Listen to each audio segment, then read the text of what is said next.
हम सिर्फ आध्यात्मिक संदेश का सार दे रहे थे। किसी भी आध्यात्मिक संगठन से जो संदेश दिया जाता है वो क्या होता है?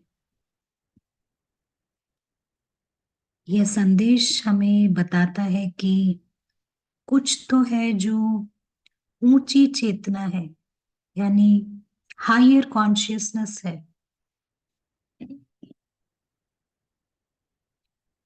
आध्यात्मिक संदेश का सार यह होता है कि एक ऊंची चेतना अस्तित्व में है, उसका एग्जिस्टेंस है।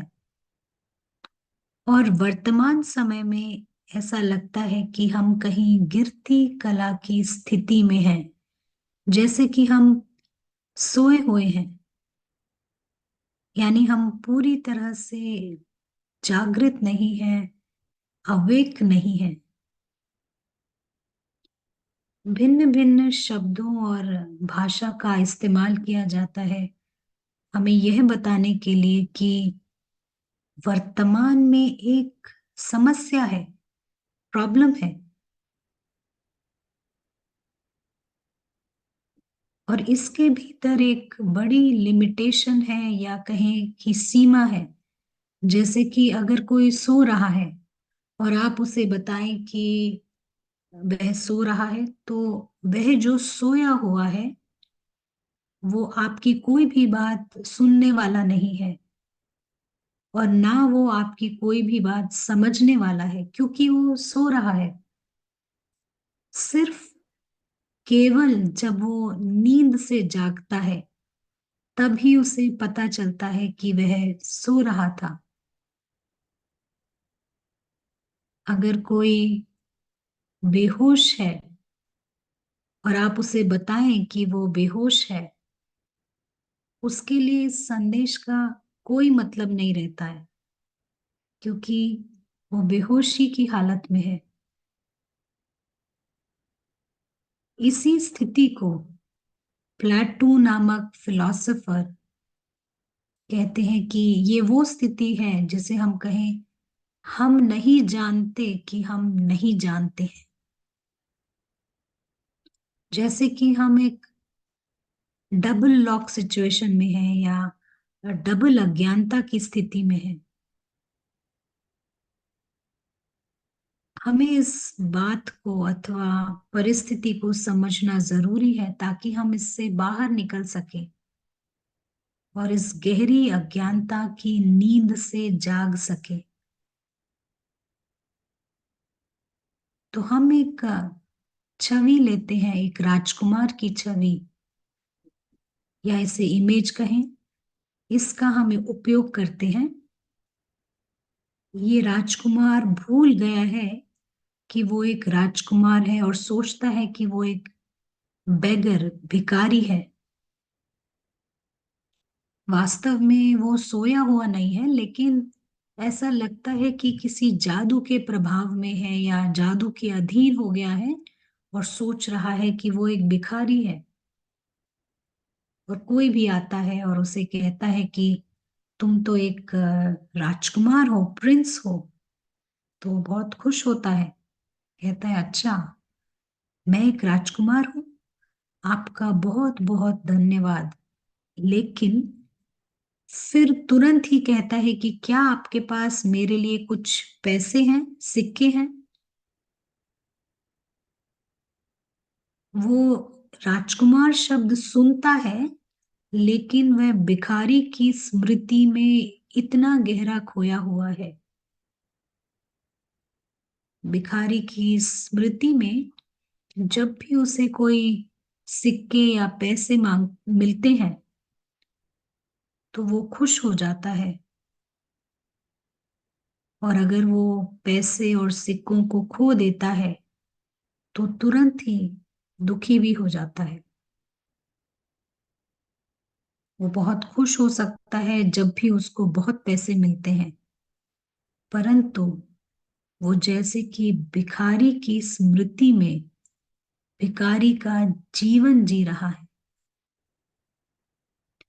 और सबसे बड़ा विरोधाभास, पैराडॉक्स तो ये है कि भीख मांगते हुए भी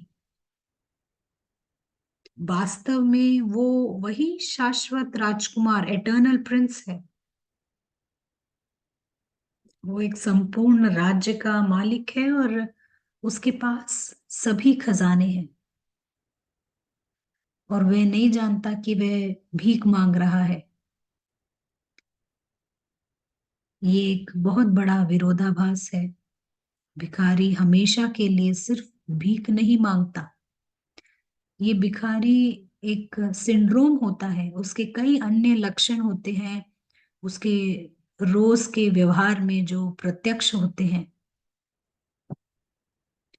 भिखारी अपनी तुलना अन्य भिखारियों से करता है, और जैसे कि वो एक मुकाबले में है, उनके साथ कंपटीशन में है, और फिर निराश हो जाता है और अपने भीख के कटोरे से जुड़ जाता है, अर्थात अटैच हो जाता है, और अपने आप को अंदर से असुरक्षित महसूस करता है।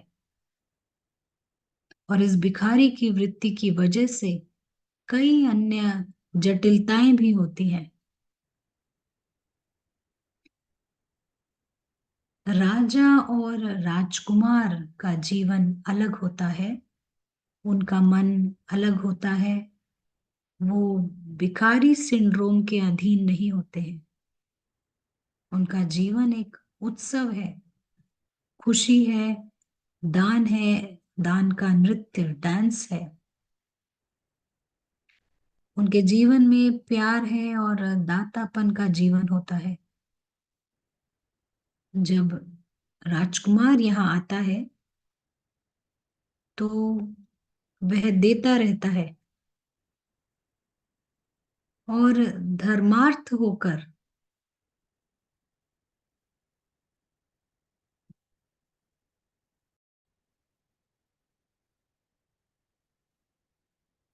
तो वो धर्मार्थ होकर संगठनों की मदद करता है।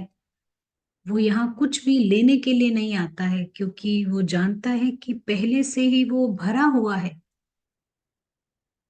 और हम इस राजकुमार की बात कर रहे हैं, तो आध्यात्मिक समकक्ष क्या है, यानी इसका स्पिरिचुअल इक्विवेलेंट क्या है? संपूर्ण आध्यात्मिक ज्ञान हमें बताता है कि अभी इस समय हमारे पास बहुत से खजाने हैं। जब हम आत्म अभिमानी कहते हैं तो इसका मतलब है कि हम राजकुमार और राजकुमारियों के पास बहुत और अनंत खजाने हैं।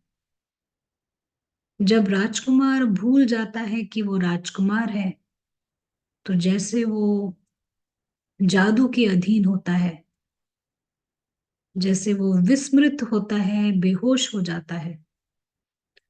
वो प्यार, खुशी, सुरक्षा, स्वास्थ्य, सम्मान, पोजीशन और जीवन के लिए भीख मांगता है।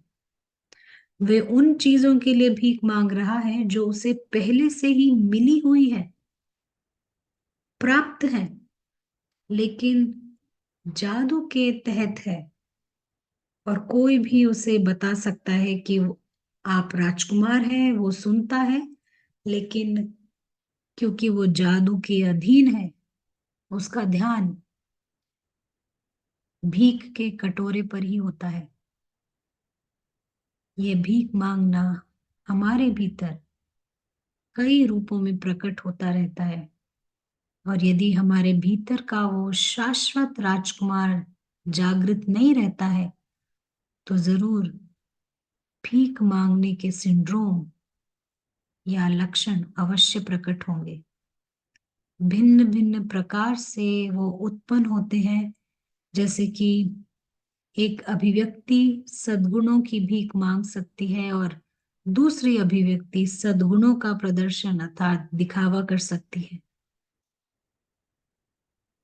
जब राजकुमार आता है तो उसे परवाह नहीं है कि कैम्ब्रिज में कुछ लोग कंजूस हैं, लेकिन भिखारी को इसकी चिंता होगी। वो उसके लिए जैसे कि एक समस्या हो जाती है। अगर किसी के पास शिष्टाचार अर्थात मैनर्स नहीं है तो वह उनकी समस्या है। अगर किसी को गुस्सा आता है या फिर कोई असहिष्णु है यानी सहन नहीं कर सकता तो वो उनकी समस्या है, वो हमारी समस्या नहीं है। अगर कोई कंजूस है तो वह उनकी समस्या है। लेकिन अगर हम सद्गुणों की भीख मांग रहे हैं तो ये हमारी समस्या बन जाती है। तो यह वह क्षेत्र है जिसे हमें देखना है, अर्थात हमें इसके ऊपर कार्य करना है। ये राजकुमार का जीवन है या भिखारी का जीवन है, ये हमें देखना है। राजकुमार और भिखारी के जीवन की गुणवत्ता, इसमें बहुत बड़ा अंतर होता है। हर कोई व्यक्ति अपने जीवन में एक अच्छी गुणवत्ता चाहता है, यानी गुड क्वालिटी ऑफ लाइफ। लेकिन अगर उनकी स्मृति अगर एक भिखारी की है, अगर वे अज्ञान के इस जादू के अधीन है, भले ही उनके पास पद हो, धन हो, लाखों और अरबों हो, वे अभी भी भिखारी हैं। वे अभी भी भिखारी सिंड्रोम के अधीन हैं। वे जीवन की निम्नतम अथवा नीची गुणवत्ता का अनुभव कर रहे हैं। उनका आंतरिक जीवन बहुत ही न्यूनतम होता है। ऐसे व्यक्ति के पास जागने का मौका होता है, और जागने का मतलब ये होता है कि वह अनिवार्य रूप से इस भिखारी की स्मृति से परे सच्चे वास्तविकता की खोज करता है। क्या होता है जब राजकुमार जागृत होता है? हमारे इस मामले में यह राजकुमार अर्थात प्रिंस एक आत्मा है, स्वर्गदूत है, या कहें फरिश्ता सोल है, एंजेलिक सोल है। उसे पता चलता है कि उसकी दुनिया अलग है और वह इस भौतिक दुनिया के रंगमंच में अस्थायी रूप अर्थात टेम्पररी रूप से यहाँ अतिथि अर्थात गेस्ट है। उसे अपने अस्तित्व के लिए इस ड्रामा की जरूरत नहीं है। उसे इस पूरे भौतिक संसार की भी आवश्यकता नहीं है। वह पहले से जानता है कि ये सब कुछ टेम्पोररी है, अस्थाई है, क्योंकि वह अपने शाश्वत संसार को जानता है। जब हम आत्म अभिमान की बात करते हैं तो केवल यह जानना है कि एक शाश्वत अर्थात एटर्नल दुनिया है। आत्मा को पता चलता है कि वो शाश्वत है, अविनाशी है, और उसकी दुनिया शाश्वत है। फिर तुरंत ही वो भीख मांगने के सिंड्रोम अर्थात लक्षण से बाहर आ जाता है, क्योंकि वह महसूस करता है कि उसे इस ड्रामा की जरूरत नहीं है।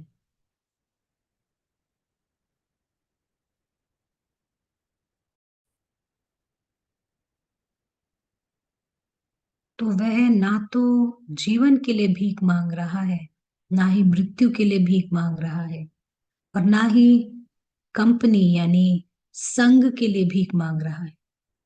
सारा ड्रामा जैसे कि उसके लिए इररिलेवेंट हो जाता है, यानी जरूरी नहीं होता है, और उसका ये भीख मांगना सदा के लिए समाप्त हो जाता है।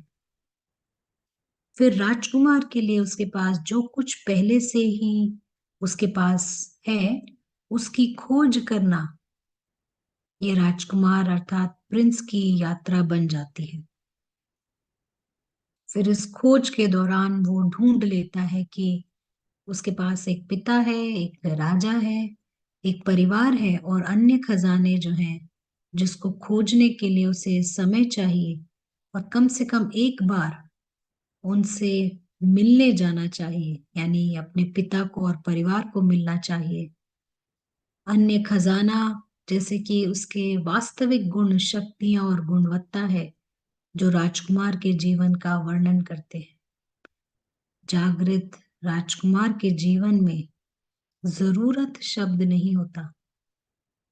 जो राजकुमार जगा हुआ है उसके जीवन में इच्छा का अस्तित्व नहीं होता, तुलना नहीं होती, मुकाबला नहीं होता, दुख का अस्तित्व ही नहीं होता।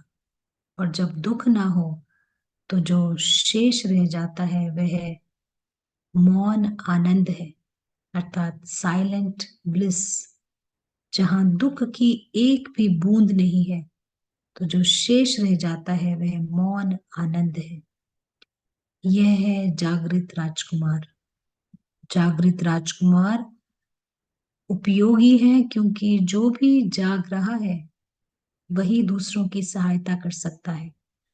किसी भी स्थान पर भिखारी अधिक हो तो नगर में एक प्रकार का जीवन होता है, लेकिन किसी स्थान पर राजकुमार अधिक हो तो वह नगर राज्य बन जाता है। ये राजकुमार अपने चरित्र में भी राजकुमार है, रॉयल और महान राजकुमार। वे जानते हैं कि हर स्तर पर उनके जीवन का हर पहलू भरा हुआ है, यानी हर खजाने से भरपूर है। भगवान स्वयं उनके पिता और साथी हैं और उनका परिवार राजकुमारों का परिवार है। यही बात जागृत राजकुमार जानता है और अनुभव करता है। वो जानता है अंदर की गहराई से कि वह भाग्यशाली है, उसके पास सब कुछ है और उसे हमेशा के लिए सर्वश्रेष्ठ मिला है। जब वह इस अस्थाई रंगमंच ड्रामा को विजिट करता है, देखता है, तो उसे कुछ भी नहीं चाहिए। इस अस्थाई रंगमंच प्लास्टिक की दुनिया के पास उसे देने के लिए कुछ भी नहीं है।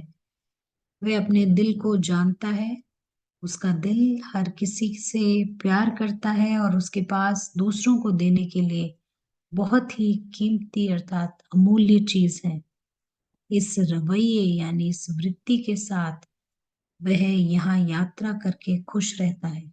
उसके विचार, शब्द, दृष्टिकोण, कर्म अथवा कार्य, ये सभी दूसरों के लिए सहायक होते हैं। ओम शांति।